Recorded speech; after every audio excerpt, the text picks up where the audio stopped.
স্বাগত দীপ্ত সংবাদে। আপনাদের সাথে আছি আমি আনোয়ারুল আলম। শুরুতেই জানাবো সংবাদ শিরোনাম। একদিনে ৩ জেলার সীমান্ত দিয়ে ২২ জনকে পুশিনের চেষ্টা বিএসএফের, বাধা বিজিবির। অপরিশোধিত শিল্প বর্জ্য, প্লাস্টিক আবর্জনায় বাড়ছে নদী দূষণ, নষ্ট হচ্ছে পরিবেশের ভারসাম্য।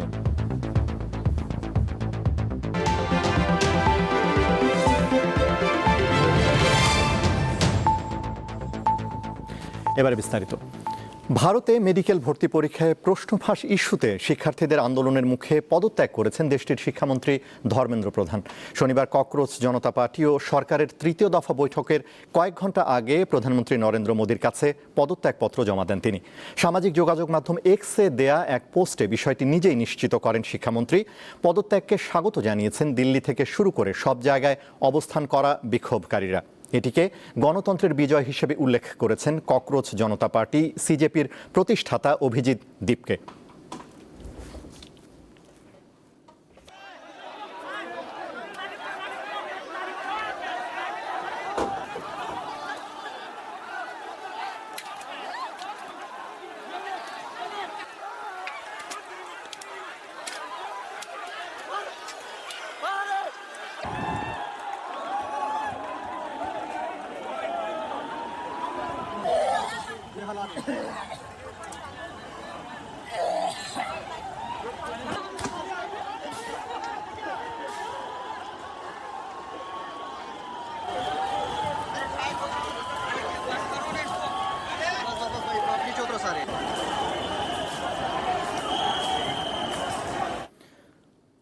দর্শক, ভারতে ককরোচ জনতা পার্টির আন্দোলন ও শিক্ষামন্ত্রীর পদত্যাগ বিষয়ে কথা বলতে আমাদের সঙ্গে স্টুডিওতে রয়েছেন দীপ্ত টিভির আন্তর্জাতিক ডেস্কের সহকর্মী সাইফুর রহমান শিশির। শিশির, আপনাকে স্বাগত জানাচ্ছি দীপ্ত টিভি স্টুডিওতে।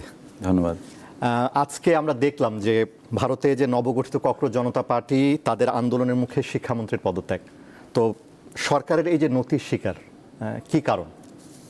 আসলে এই যে ককরোচ জনতা পার্টি সামাজিক যোগাযোগ মাধ্যম নির্ভর একটি প্ল্যাটফর্ম, তারা আসলে ইন্ডিয়ার মতো একটি বিশাল দেশে যে ধরনের আলোড়ন তৈরি করেছিল, রাস্তাঘাটে তরুণদের থেকে শুরু করে সমাজের সর্বস্তরের মানুষদেরকে যেভাবে সম্পৃক্ত তারা করতে পেরেছে, তাতে আসলে গণতান্ত্রিক একটি দেশের বা একটি রাজনৈতিক সরকারের খুব স্বাভাবিকভাবেই এটাই করা উচিত, জনদাবির কাছে নতি স্বীকার করা বা জনগণের যে দাবি সেটিকে মেনে নেওয়াটাই আসলে আমি মনে করি বুদ্ধিমান রাজনীতিকের কাজ।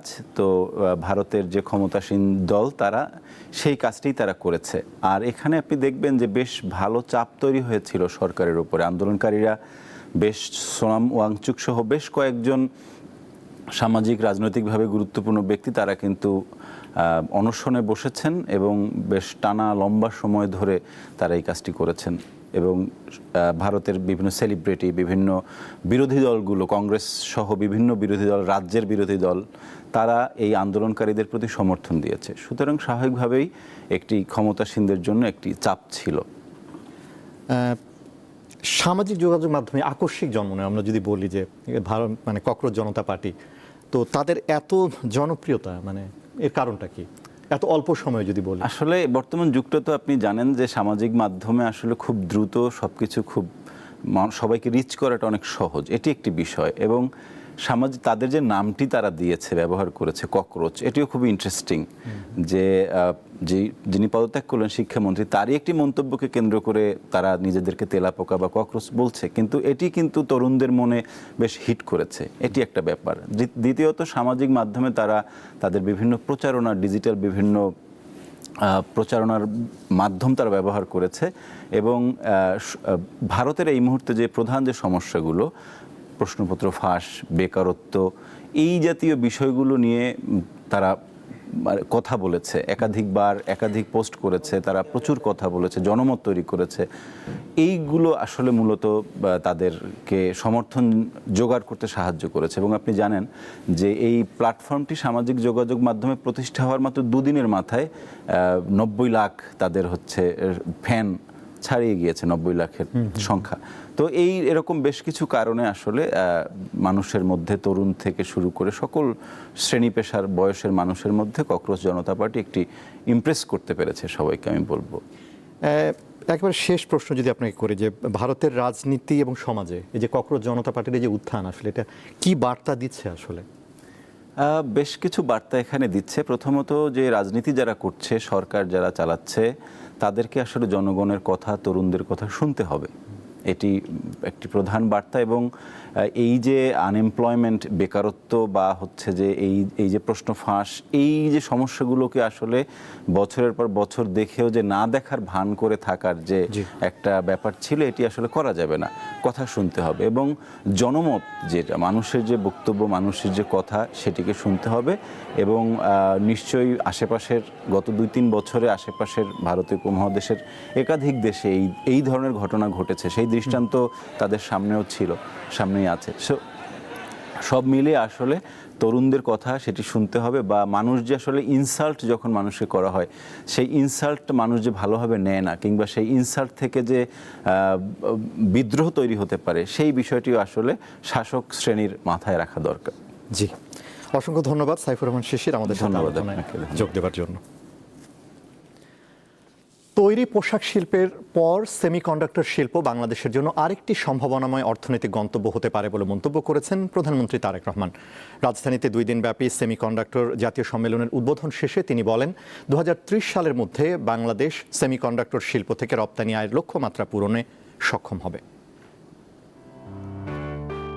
আধুনিক প্রযুক্তির হৃৎপিণ্ড হিসেবে পরিচিত সেমিকন্ডাক্টর শিল্প এমন একটি প্রযুক্তি খাত যেখানে মোবাইল ফোন, কম্পিউটার, গাড়ি ও অন্যান্য ইলেকট্রনিক যন্ত্রে ব্যবহৃত মাইক্রোচিপ বা ইন্টিগ্রেটেড সার্কিট তৈরি করা হয়। শনিবার সকালে রাজধানীর নব থিয়েটারে ন্যাশনাল সেমিকন্ডাক্টর সিম্পোজিয়াম ও বিয়ার সামিট 2026-এর উদ্বোধন করেন প্রধানমন্ত্রী তারেক রহমান। বিজ্ঞান ও প্রযুক্তি মন্ত্রণালয় এবং বাংলাদেশ সেমিকন্ডাক্টর ইন্ডাস্ট্রি অ্যাসোসিয়েশন যৌথ উদ্যোগে 2 দিনব্যাপী এই সম্মেলনের আয়োজন করেছে। সম্মেলনকে আগামীর প্রযুক্তি নির্ভর বাংলাদেশ বিনির্মাণের কারিগরদের মিলন মেলা হিসেবে অভিহিত করেন প্রধানমন্ত্রী। বলেন, বিশ্ব সেমিকন্ডাক্টর বাজার দ্রুত বৃদ্ধি পাচ্ছে। মার্কেটে প্রবেশ করার জন্য বাংলাদেশের সামনে একটা অপার সম্ভাবনা এবং সুযোগ বিদ্যমান। আমি দৃঢ়ভাবে আশা করি 2030 সালের মধ্যে সেমিকন্ডাক্টর শিল্প থেকে রফতানি আয়ের যে লক্ষ্যমাত্রা নির্ধারণ করা হয়েছে, ইনশাল্লাহ বাংলাদেশ সেটা পূরণ করতে সক্ষম হবে। এটি আমি দৃঢ়ভাবে বিশ্বাস করি। পোশাক শিল্পের পরে সেমিকন্ডাক্টর শিল্পই হতে পারে বাংলাদেশের জন্য আরেকটি সম্ভাবনায় অর্থনৈতিক গন্তব্য। সরকার সেমিকন্ডাক্টর শিল্পকে জাতীয় অগ্রাধিকার ভিত্তিক খাত হিসেবে বিবেচনা করছে উল্লেখ করে এই খাতকে ত্বরান্বিত করতে সরকারের গৃহীত পদক্ষেপের কথা তুলে ধরেন তিনি। বর্তমান সরকার ইতিমধ্যে সেমিকন্ডাক্টর শিল্পের জন্য পরিবেশ তৈরিতে সর্বাত্মক পরিকল্পনা বাস্তবায়নের কাজ শুরু করেছে। বিনিয়োগ বান্ধব নীতি, কর সুবিধা, বন্ডের সুবিধা প্রদান এবং বিশেষায়িত অবকাঠামো নিশ্চিত করতে সরকার প্রতিনিয়ত চেষ্টা করছে কাজ করার জন্য। বিদ্যমান যে সকল হাইটেক পার্ক আছে, এগুলোকে আধুনিকরণের পাশাপাশি একটি বায়োটেক পার্ক নির্মাণেরও পরিকল্পনা আমরা করছি। এই সম্মেলনের মাধ্যমে গবেষণা উদ্যোগ, বিনিয়োগের সুযোগ এবং উদ্ভাবনী চিন্তার জন্ম হবে, যা দেশের প্রযুক্তি খাতকে আরও এক ধাপ এগিয়ে নেবে বলে আশা প্রকাশ করেন সরকার প্রধান। শিউলি শবনম, দীপ্ত সংবাদ, ঢাকা। দেশের 3 জেলার সীমান্ত দিয়ে অন্তত 22 জনকে পুশিনের চেষ্টা করেছে ভারতীয় সীমান্তরক্ষী বাহিনী বিএসএফ। তবে বিজিবির কঠোর অবস্থান সেই চেষ্টা ব্যর্থ করে দিয়েছে। শনিবার ভোর 4:30টার দিকে দিনাজপুরের বিরামপুর সীমান্তে 9 নারীকে পুশিনের চেষ্টা করে বিএসএফ। এ সময় বিজিবি ও স্থানীয়রা তাদের বাধা দিলে বিএসএফ তাদের আবার ফিরিয়ে নেয়। এতে সীমান্ত এলাকায় কিছু সময়ের জন্য উত্তেজনার সৃষ্টি হলেও পরিস্থিতি নিয়ন্ত্রণে রয়েছে। ঘটনার পর সীমান্তে বিজিবির টহল জোরদার করা হয়েছে। এদিকে ঝিনাইদহের মহেশপুর সীমান্ত দিয়ে 6 জনকে পুশিন চেষ্টা রুখে দিয়েছে বিজিবি। এছাড়া ফেনীর পশুরাম সীমান্ত দিয়ে 7 জনকে পুশিনের চেষ্টা চালায় বিএসএফ। তবে বিজিবির কঠোর অবস্থানের মুখে সেই চেষ্টা ব্যর্থ হয়।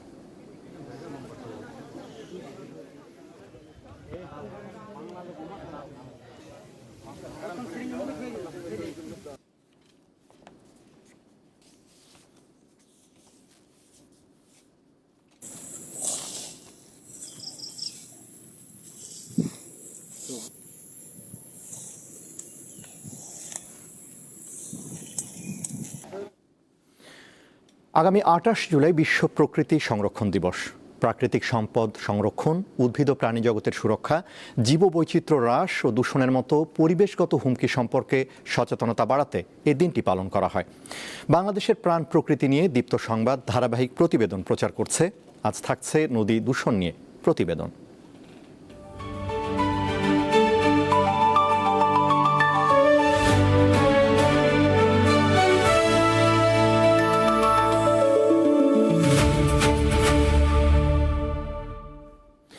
অপরিশোধিত শিল্প বর্জ্য, প্লাস্টিক, রাসায়নিক সার ও গৃহস্থালির আবর্জনা সরাসরি নদীতে ফেলার কারণে দেশের বিভিন্ন অঞ্চলের পানির গুণগত মান ও জলজ পরিবেশ মারাত্মক ক্ষতির মুখে পড়ছে। নদী দূষণের প্রভাবে জলজ প্রাণীর মৃত্যু, মানুষের নানা রোগব্যাধি সহ পরিবেশের ভারসাম্য নষ্ট হচ্ছে প্রতিনিয়ত। অন্যদিকে জলবায়ু পরিবর্তনের কারণে দেশের দক্ষিণের জেলাগুলোতে বাড়ছে লবণাক্ততা, কমছে চাষযোগ্য জমির পরিমাণ। নদী দখল ও দূষণের ফলে প্রাচ্যের ড্যান্ডি খ্যাত নারায়ণগঞ্জ শহরের মধ্য দিয়ে বয়ে যাওয়া শীতলক্ষ্যার পানির রং কুচকুচে কালো হয়ে গেছে। বিশেষজ্ঞরা জানান, পানিতে জীববৈচিত্র্য টিকে থাকার জন্য ন্যূনতম 4.5 মিলিগ্রাম অক্সিজেন থাকা প্রয়োজন, কিন্তু শীতলক্ষ্যার পানিতে আছে মাত্র 0.1 মিলিগ্রাম। প্রতিদিন প্রায় 20 কোটি লিটার শিল্প কারখানার বিষাক্ত বর্জ্য এই নদীতে পড়ছে। রয়েছে হোটেল, রেস্তোরাঁ, বাসাবাড়ির পয়ঃবর্জ্য, গৃহস্থালির বর্জ্য, পলিথিন ও প্লাস্টিক সহ নৌযানের বর্জ্য। আর নদীটির দখল তো আছেই।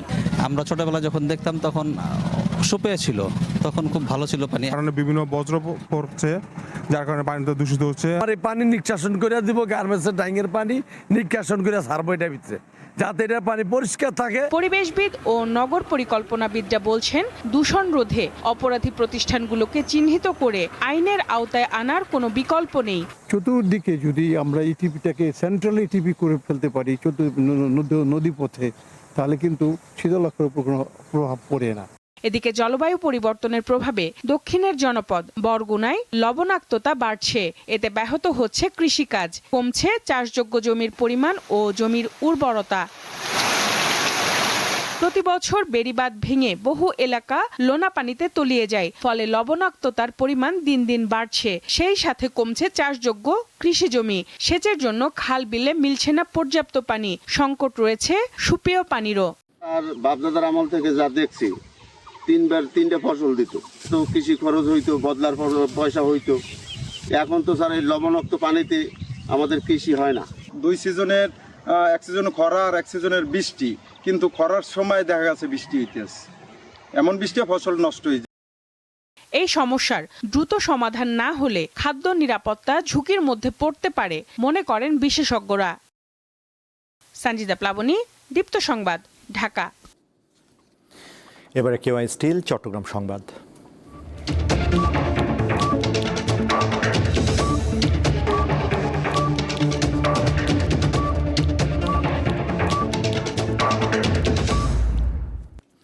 চট্টগ্রামের দুর্গম পাহাড়ি এলাকায় বিশেষ অভিযান চালিয়ে অস্ত্রধারী 2 সন্ত্রাসীকে গ্রেফতার করেছে পুলিশ। এ সময় 4টি আগ্নেয়াস্ত্র সহ বিপুল পরিমাণ দেশীয় অস্ত্র উদ্ধার করা হয়। দুপুরে চট্টগ্রাম জেলা পুলিশ সুপার জানান, গোপন সংবাদের ভিত্তিতে চালানো অভিযানে পটিয়ার পাহাড়ি এলাকা থেকে 2 জনকে আটক করা হয়। পরে তাদের দেয়া তথ্যের ভিত্তিতে ইন্নারপাড়া এলাকার একটি বসত ঘরে তল্লাশি চালিয়ে দেশীয় অস্ত্র উদ্ধার করা হয়। ডেঙ্গু প্রতিরোধ ও স্বাস্থ্য সুরক্ষায় পরিচ্ছন্ন করি নগরগ্রাম, গড়ি নান্দনিক চট্টগ্রাম প্রতিপাদ্যে শুরু হয়েছে পরিচ্ছন্নতা কর্মসূচি। শনিবার সকালে বেলুন উড়িয়ে বর্ণাঢ্য র্যালির মাধ্যমে কর্মসূচির উদ্বোধন করেন চট্টগ্রাম সিটি কর্পোরেশনের মেয়র ডাক্তার শাহাদাত হোসেন। এ সময় বিভিন্ন দপ্তরের ঊর্ধ্বতন কর্মকর্তারা উপস্থিত ছিলেন। বক্তারা বলেন, পরিচ্ছন্ন ও নান্দনিক চট্টগ্রাম গড়ে তুলতে শুধু সরকারি উদ্যোগই যথেষ্ট নয়, প্রতিটি নাগরিককে নিজ অবস্থান থেকে দায়িত্বশীল ভূমিকা পালন করতে হবে।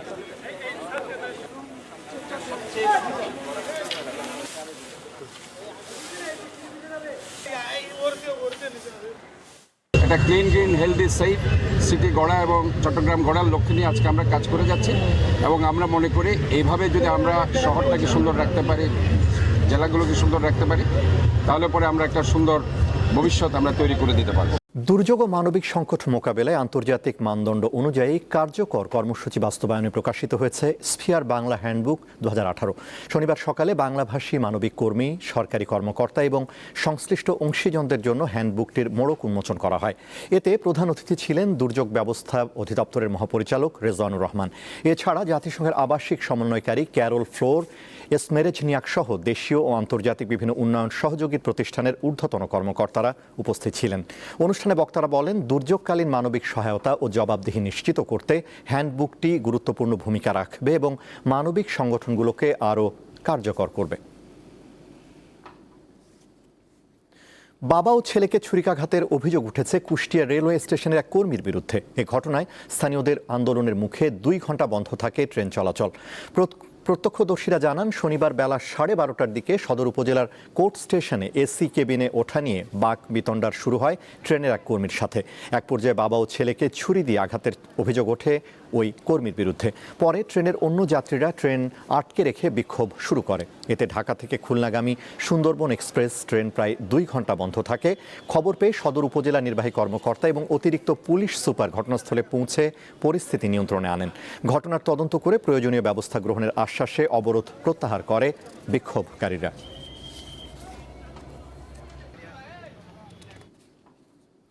নরসিংদীর রায়পুরায় 50 পিস ইয়াবা সহ রায়পুরা উপজেলা স্বাস্থ্য কমপ্লেক্সের আবাসিক মেডিকেল অফিসার RMO ডাক্তার ইসমাইল আল রাজীবকে গ্রেফতার করেছে পুলিশ।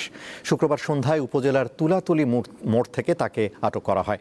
রায়পুরা থানার ভারপ্রাপ্ত কর্মকর্তা বিষয়টি নিশ্চিত করে জানান, রায়পুরা থানা এলাকায় মাদক বিরোধী নিয়মিত অভিযানের অংশ হিসেবে উপজেলার তুলাতলি মোড় এলাকায় অভিযান চালায় পুলিশ।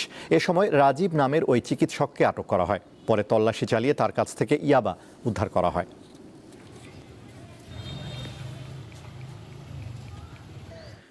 পটুয়াখালীর কুয়াকাটায় সংবাদ প্রকাশের জেরে দৈনিক দেশ রূপান্তরের কুয়াকাটা প্রতিনিধি বাচ্চু খলিফার উপর হামলার ঘটনা ঘটেছে। গতকাল রাত 11:30টার দিকে কুয়াকাটার হোটেল সৈকতের সামনে এই ঘটনা ঘটে। অভিযোগ উঠেছে, সংবাদ প্রকাশের জেরে 8 নম্বর ওয়ার্ড ছাত্রদলের সভাপতি বাইজিৎ রানা ও কুয়াকাটা পৌর যুবদলের ধর্ম বিষয়ক সম্পাদক হারুন মুসল্লির নেতৃত্বে কয়েকজন ব্যক্তি বাচ্চুর উপর অতর্কিত হামলা চালায়। হাতুড়ি দিয়ে তার মাথা ও 2 পায়ে আঘাত করা হলে তিনি গুরুতর আহত হয়ে পড়েন। এ সময় বাচ্চুর চিৎকার শুনে স্থানীয়রা তাকে উদ্ধার করে প্রথমে কুয়াকাটা 20 শয্যা হাসপাতাল এবং পরে আশঙ্কাজনক অবস্থায় বরিশাল শেরি বাংলা মেডিকেল কলেজ হাসপাতালে পাঠান। মহিপুর থানার ভারপ্রাপ্ত কর্মকর্তা জানান, তদন্ত করে আইনগত ব্যবস্থা নেওয়া হচ্ছে।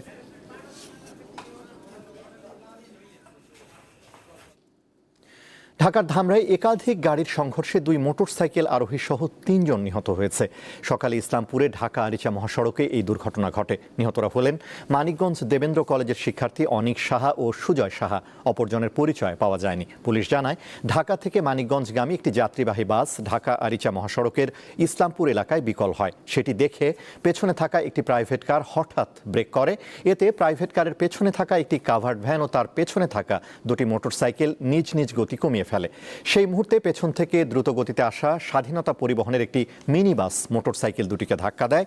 এতে 2 মোটরসাইকেল সহ 4 যানবাহনের মধ্যে সংঘর্ষের ঘটনা ঘটে।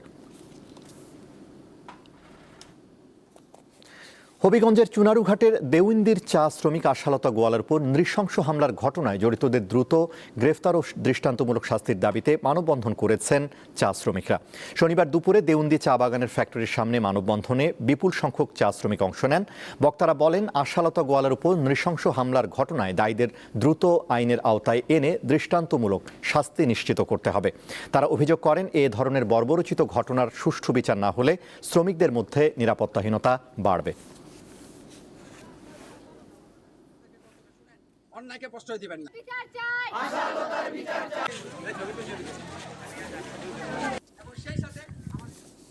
শেষ করব দীপ্ত সংবাদ, তার আগে সংবাদ শিরোনামগুলো জানাবো আরও একবার। একদিনে 3 জেলার সীমান্ত দিয়ে 22 জনকে পুশিনের চেষ্টা, BSF এর বাধা বিজিবির। অপরিশোধিত শিল্পবর্জ্য, প্লাস্টিক আবর্জনায় বাড়ছে নদী দূষণ, নষ্ট হচ্ছে পরিবেশের ভারসাম্য।